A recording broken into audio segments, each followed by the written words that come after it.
The Violet Covenant, Book 1, The Healing of the First Wound. Chapter 1, Aurenna Finds Her Voice, The Temple of the First Tear. The day the sky bled green, Aurenna was 7 summers old and hiding behind Isis's indigo veil. She had followed the goddess down a reed-thin path in pre-dynastic Kemet, barefoot, clutching a stolen lotus like contraband. Isis knelt beside a dying potter whose lungs were full of river silt and grief. Without ceremony, the Great Mother placed her palm over the man's heart and sang one note, low, round, ancient as the first flood. Emerald light poured from her hand, knitting lung to breath, sorrow to song. The potter opened his eyes and wept, not from pain, but from remembering he was allowed to live. Little Aurenna, unseen, felt that single note strike the center of her own chest and lodge there forever.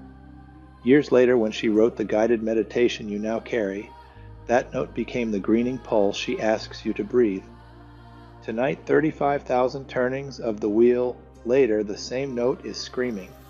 Aurenna stands on the lip of a wounded volcano in the ring of fire, starlight robes snapping in hot wind. Seraphyx circles overhead, obsidian wings blotting out constellations, violet eyes narrowed to slits. The volcano is not erupting lava, it is leaking something older. Black, crystalline shards, anti-life, anti-song, are rising from the crater like reverse meteors, slicing holes in Gaia's auric skin. Wherever they land, forests forget how to photosynthesize, children forget how to dream, and the collective heart of humanity skips a beat. Aurenna tastes iron in the air. Raphael, she says aloud, because she has learned that naming an archangel is the same as dialing the emergency frequency of the cosmos.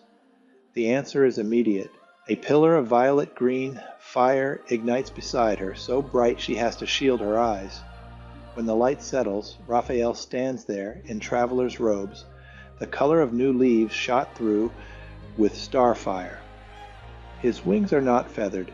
They are living emerald flame, edged in violet, folding and unfolding like breathing. In his right hand he carries no caduceus tonight, only a simple obsidian scale torn from Seraphyx's own hide, glowing with the same rune that once sealed a 10-year-old girl's suicide attempt 42 years from now. Aurenna, he says, and his voice is wind chimes inside a cathedral. The wounders have returned. They are trying to unmake the first healing. She knows what he means. The black shards are fragments of a weapon forged in a timeline where Isis failed, where the potter died, where the note was never sung. If enough shards re-enter Gaia's body, that failed timeline will overwrite this one. Raphael extends the obsidian scale. Seraphyx lent me this. It remembers every healing that ever happened because of the note you carry. We need to take it to the place where the first human heart learned to hope again. Only there can we re-sing the note loud enough to burn the shards out of the sky. Aurenna's throat tightens. The temple of the first tier, she whispers, an ancient half-mythical sanctuary said to lie beneath the Sphinx, sealed since the tears of the healed potter fell upon the limestone and turned it gold. Seraphyx lands with a sound like distant thunder rolling into a purr. He lowers his wings so Aurenna can climb. Raphael steps up behind her, light as thought, one hand resting between the dragon's rune-carved shoulder blades. Curious humans will follow, Raphael warns, a half-smile touching his eyes. Some will try to help. Some will try to possess the note for themselves. All of them are Gaia's children, and none may be harmed. Aurenna nods, fingers tightening on Seraphyx's scales. To the harm of none, she says, completing the covenant. Seraphyx spreads wings that eclipse the bleeding sky. Violet flame ignites along every rune, turning the dragon into a flying constellation. Raphael leans close, voice soft against the roar of wind. Ride, little witness of the first healing. Tonight we remind the earth how to hope, and we teach her children why hope must never again be weaponized. With a single beat of obsidian wings, dragon, archangel, and the girl who once hid behind Isis's veil vanish into the night, trailing violet fire and the low, round, ancient note that started everything. Somewhere far below, a child wakes from a nightmare, sees a green star streak across the sky, and, for no reason she can name, begins to cry tears that taste like joy. As Seraphyx climbs through the upper airs, the sky peels open like silk. A single golden trumpet note rings out, clear, pure, impossible to ignore. The sound is so bright it has edges. Gabriel steps out of that note as if it were a doorway. She is radiant in white gold, wings made of living sound rather than feathers, each pinion a vibrating chord. In her left hand she holds the great horn that once announced the Annunciation. In her right a simple clay cup no larger than a child's fist. The same cup the healed potter drank from the morning after Isis saved him. The cup still carries the faint imprint of his grateful lips. "Aurenna," Gabriel says, and her voice is every messenger who ever ran through fire to deliver hope. "Raphael will carry the flame. Seraphyx will carry the memory. I carry the word that makes the memory stick." She lifts the clay cup. Inside it swirls liquid starlight, thick as honey, bright as dawn. This is the distilled echo of every time a human being chose hope over despair after witnessing a miracle. When we reach the temple of the first tier, you will pour this into the golden limestone tear that still waits beneath the Sphinx's paw. One drop for every curious heart that follows us tonight, whether they come as scientists with drones, soldiers with orders, or children with questions. The word must reach them all, or the wounders will feed on their doubt. Aurenna swallows. And if they try to cage the word, if they turn the tear into a relic, the note into a weapon, Gabriel's golden eyes soften, but her tone stays diamond sharp. Then I will sound the horn a second time, and every cage will become a doorway, every weapon a plowshare. My promise is older than empires. The true word can never be owned, only heard. Raphael inclines his head in solemn agreement. Violet-green fire flares along his wings, answering Gabriel's gold. Seraphyx rumbles, a low, rolling chord that harmonizes perfectly with Gabriel's trumpet note. The dragon banks east, toward the desert that remembers everything. Gabriel settles just ahead of Aurenna on Seraphyx's shoulders, light as music. She places the clay cup into Aurenna's trembling hands. "Ride with both of us now," she says. "Raphael behind you, healing. Me before you, messenger. Seraphyx beneath you, library and wings. When we land, you will walk between the Archangels carrying the first cup and the first scale. And every curious human who dares follow will meet the living proof that miracles are not museum pieces. They are invitations." Far below, headlights are already converging on the Giza Plateau. Satellite trucks, military jeeps, a lone teenager on a motorbike with a phone held high, live streaming to 500,000 strangers who suddenly cannot look away from a green star falling toward the Sphinx. Gabriel lifts the horn to her lips, but does not yet blow. "Ready, little witness?" she asks. Aurenna closes her fingers around the clay cup. The greening note, the same one Isis sang, thrums inside her chest like a second heartbeat. "Ready," she answers. Gabriel smiles, the way dawn smiles at midnight, and the second trumpet note begins to form. Quiet for now, but gathering. The obsidian dragon folds his wings and dives toward the waiting desert carrying fire, memory, and the word that will not be caged. The moment Seraphyx's talons touch the moonlit sand between the paws of the Sphinx, the desert itself inhales. Aurenna slides down the dragon's shoulder, the clay cup of Gabriel's distilled hope trembling in her left hand, the violet-green obsidian scale of Raphael warm against her right palm.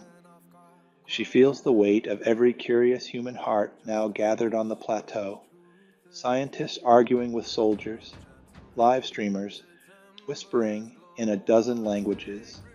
A small girl in a Cairo apartment clutching her phone and whispering, Please let it be real. She is 28 lifetimes old and still not ready. Seraphyx lowers his great head until one violet eye is level with hers. A low, protective rumble rolls through the ground like distant thunder inside her bones. Speak when you are ready, little voice, he says without words. I will carry the resonance so it does not tear you apart, because that is the secret she only half suspects. The note Isis sang into the potter's chest all those millennia ago now lives in Aurenna's throat. When it is finally released in its fullness, it will either heal the planet or shatter the singer. Seraphyx's rune-carved body is the only vessel strong enough to modulate that frequency without destroying her. A hidden stone door grinds open in the Sphinx's chest, revealing stairs that spiral down into living starlight. Raphael steps to her left, emerald violet wings folded tight, the healing flame banked but ready.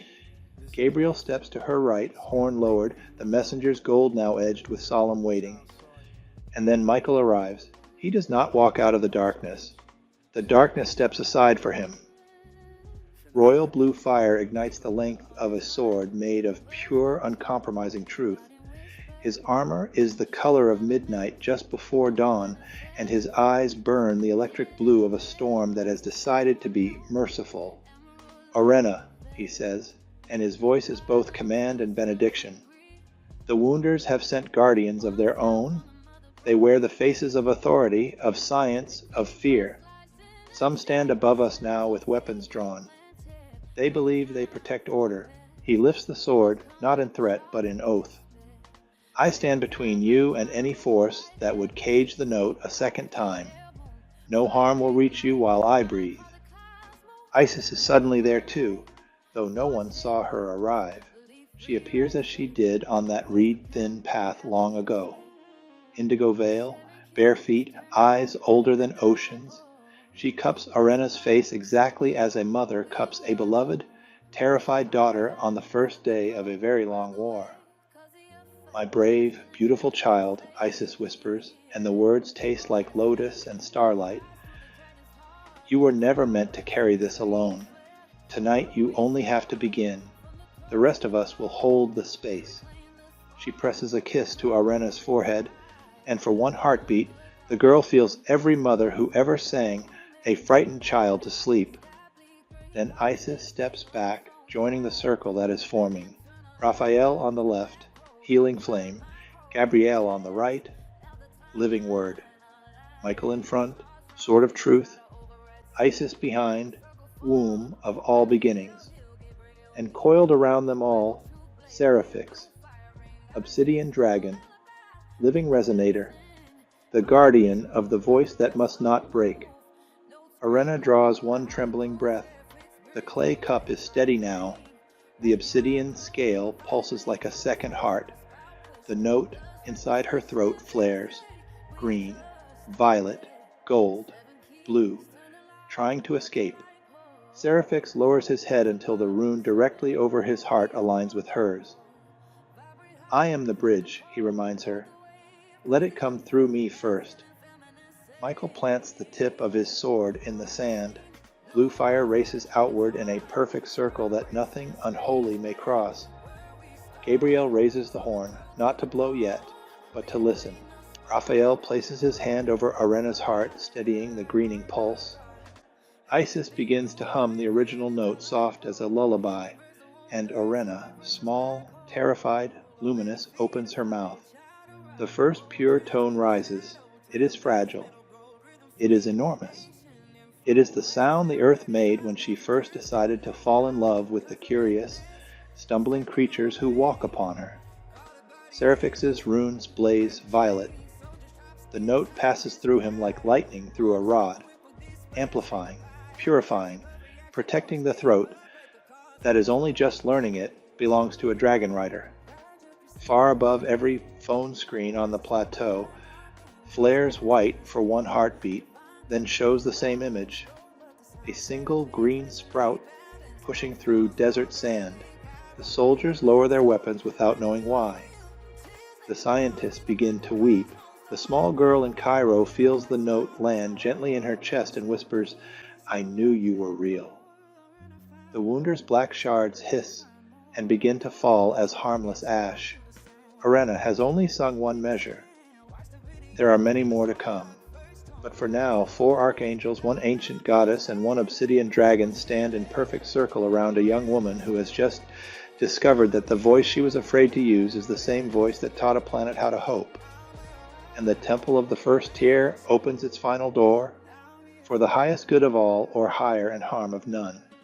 Namaste.